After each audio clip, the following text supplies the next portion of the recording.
नमस्कार दोस्तों, भारतीय निर्वाचन आयोग ने अब हरियाणा, झारखंड, महाराष्ट्र सहित केंद्र शासित प्रदेश जम्मू कश्मीर में विधानसभा चुनाव कराने की तैयारी शुरू कर दी है।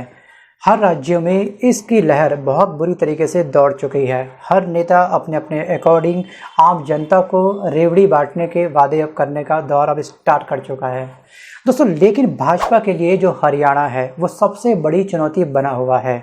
महाराष्ट्र के अंदर वैसे ही इनकी जो हालत काफ़ी खस्ता थी, हम कह सकते हैं कि इनके दांत खट्टे थे। लेकिन अब की बार जो हरियाणा के अंदर दोस्तों जो लहर दौड़ रही है, वो हरियाणा में लहर दौड़ रही है परिवर्तन की, मतलब कि सत्ता पलटने की। 4 विधानसभाओं के चुनाव में भाजपा की 2 जगह हरियाणा में और महाराष्ट्र में जो सरकार बनने के जो दावे हैं वो काफ़ी हमें खंडित होते हुए दिखाई दे रहे हैं। पार्टी ने चारों विधानसभा चुनाव में पूरी ताकत झोंक रखी है। पहली लिस्ट जारी हो चुकी है, कौन से क्षेत्र से कौन सा विधायक खड़ा होगा। यहाँ पर इन्होंने जो बबीता फोगाट का जो टिकट काट करके जो जिस पर्सनैलिटी को दिया है वो कहीं ना कहीं डेरा सच्चा सौदा राम रहीम का एक बहुत बड़ा सहयोगी है। इसके अलावा हरियाणा में अभी चंद दिनों पहले ऐसा कुछ घटित हुआ है जिसके बाद से वहाँ की जनता के अंदर एक बहुत बड़ा आक्रोश बना हुआ है केंद्र सरकार को लेकर के, भाजपा को लेकर के।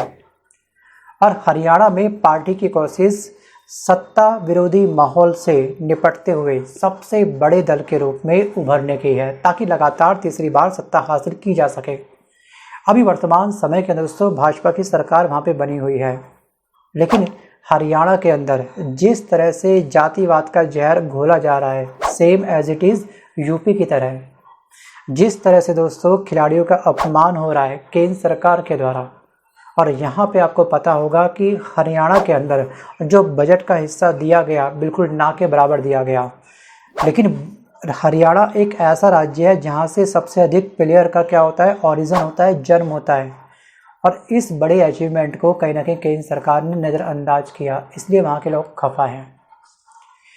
लेकिन दोस्तों 2014 में पार्टी ने पूर्ण बहुमत के साथ सत्ता हासिल करी थी, जबकि 2019 के चुनाव में बहुमत से 6 सीटें पीछे रह गई थी। 2019 में अगर हम बात करें विधानसभा चुनावों के बारे में, कुल यहाँ पर 90 सीटें हैं। भाजपा को मिली थी 40, कांग्रेस को मिली थी 31, जसपा को मिली थी 10 और अन्य को मिली थी 8 या फिर 1 के आसपास, 8 या फिर 9 के आसपास। तो ये था आंकड़ा पूरा। दोस्तों 2019 के चुनाव में बहुमत से भाजपा 6 सीटें पीछे रह गई थी, और इस गैप को फिल करने के लिए इन्होंने जन नायक जनता पार्टी के साथ में क्या करा, गठबंधन किया और अपनी सरकार का निर्माण किया। और लोकसभा चुनाव में भी पार्टी की ताकत काफ़ी डिक्रीज़ हुई है, काफ़ी घटी है। और हरियाणा में मैक्सिमम दोस्तों जाट ही है। और दोस्तों वो ध्यान रखिएगा, वो भोली भाली जनता नहीं है, वो ये चीज़ रखती है बहुत अच्छे से। और इस बार वहाँ की सबसे बड़ी जनता, एक बहुत भारी जो जनता है, वो परिवर्तन चाहती है। और दोस्तों यहाँ पर राज्य में प्रभावी जाट समुदाय कांग्रेस के साथ खड़ा दिख रहा है साफ साफ। और जबकि भाजपा को समर्थन करने वाले जो दलित समुदाय हैं उनमें भी अब विभाजन हो चुका है, लंबा चौड़ा विभाजन, मतलब खाई पड़ चुकी है इनके बीच में। कांग्रेस के मजबूत होने से दलित वर्ग का एक बड़ा हिस्सा उसे समर्थन कर सकता है, कांग्रेस के खाते में जा सकता है। और पार्टी के जो राजनीतिकार हैं इनका ये मानना है कि हरियाणा का चुनाव बेहद कठिन होने वाला है। और चारों राज्यों में अगर सबसे कम संभावना है तो वे हरियाणा में है केंद्र सरकार की जीतने की, भाजपा की जीतने की। सत्ता विरोधी माहौल हमको साफ दिख रहा है। ऐसे में भाजपा का नेतृत्व परिवर्तन का दाव भी शायद ही सफल हो पाए। हालांकि प्रचार के दौरान साफ कर दिया गया है कि जो सैनी हैं वे ही मुख्यमंत्री होंगे, ये प्रचार के दौरान बताया जा रहा है। लेकिन दोस्तों राजनीति में, खेल में या फिर सिक्का पलटने में 1 सेकंड लगता है, वो बताएगा अब आने वाला वक्त। बट दोस्तों कहीं ना कहीं ब्रजभूषण ने जो लगातार बयान दिए हैं, इनसे इनकी छवि काफ़ी ख़राब हुई है। और जो सबसे बड़ी पर्सनैलिटी है वो है दोस्तों कंगना रनौत, जिनके लगातार 200 बयान आ रहे हैं टेढ़े मेढ़े, काफ़ी अजीबोगरीब। इससे भी जो भाजपा की जो छवि है वो काफ़ी नेगेटिव हुई है। लेकिन फिर भी ये कहीं ना कहीं पार्टी के अंदर बने हुए हैं। अगर अभी भी केंद्र सरकार ने, भाजपा ने कठोर कदम नहीं उठाया इनको लेकर के, और इनके ऊपर, इनकी जबान को चलने से नहीं रोका, इनके ऊपर अगर टेप नहीं लगाई, तो शायद दोस्तों ये चारों राज्य जहाँ पर विधानसभा चुनाव होने हैं उन सभी से इनका पत्ता साफ हो सकता है। बट दोस्तों इसमें आपकी राय क्या, आप मुझे कमेंट करके पक्का बताना कि आखिरकार हरियाणा में किसकी सरकार बनने वाली है। कमेंट करना मत भूलिएगा। दोस्तों कहीं ना कहीं भाजपा सरकार को अपने चुनाव की रणनीति को चेंज करना होगा। जी हाँ, जो इनके अंदर दोषारोपण का दोस्तों जो सॉफ्टवेयर है, जो फीड हो चुका है, उस सॉफ्टवेयर की स्पीड अब कम करनी होगी। आपको दोस्तों बखूबी याद होगा कि सिंधुदुर्ग में जो महाराज छत्रपति शिवाजी जी की जो मूर्ति गिरी थी, उसको लेकर के हमारे माननीय प्रधानमंत्री मोदी जी ने माफ़ी मांगी थी, सॉरी कहा था। ठीक है, वो स्पीच मात्र 30 सेकंड की थी, लेकिन उससे अधिक स्पीच इन्होंने दी थी राहुल को लेकर के, कटाक्ष करके कि किस तरह से राहुल गांधी ने सावरकर को लेकर के बोला और वो कोर्ट चले गए। इस तरह से इनकी ये स्पीच थी। तो कहीं ना कहीं दोस्तों अब जनता पागल नहीं है, जनता के अंदर दिमाग है, किसको वोट देना है, किसको वोट नहीं देना है, कौन उनके हित में काम कर रहा है, कौन उनके हित में काम नहीं कर रहा है, ये जनता को अच्छे से मालूम है। अगर आपको कॉम्पिटिशन्स करना है तो कार्यों में कॉम्पिटिशन्स करो।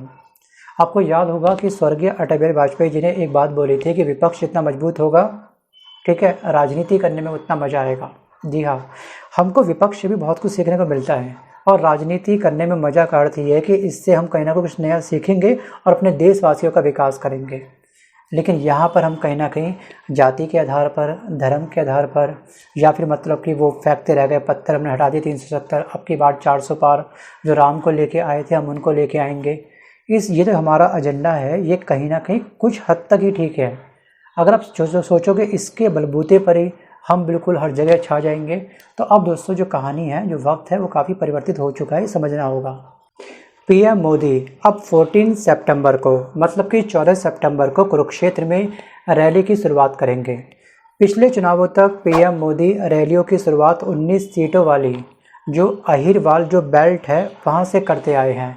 अब उत्तर हरियाणा के पंचकुला में, अम्बाला में, यमुनानगर के अंदर, कुरुक्षेत्र में, कैथल में और पानीपत और सोनाल के जिलों में जाटों से ज़्यादा गैर जाट मतदाताओं की आबादी है वहाँ पर, और ये भाजपा का एक सबसे बड़ा कोर वोटर हो सकता है। लिहाजा भाजपा का फोकस इन्हीं जिलों पर सबसे ज़्यादा रहने वाला है।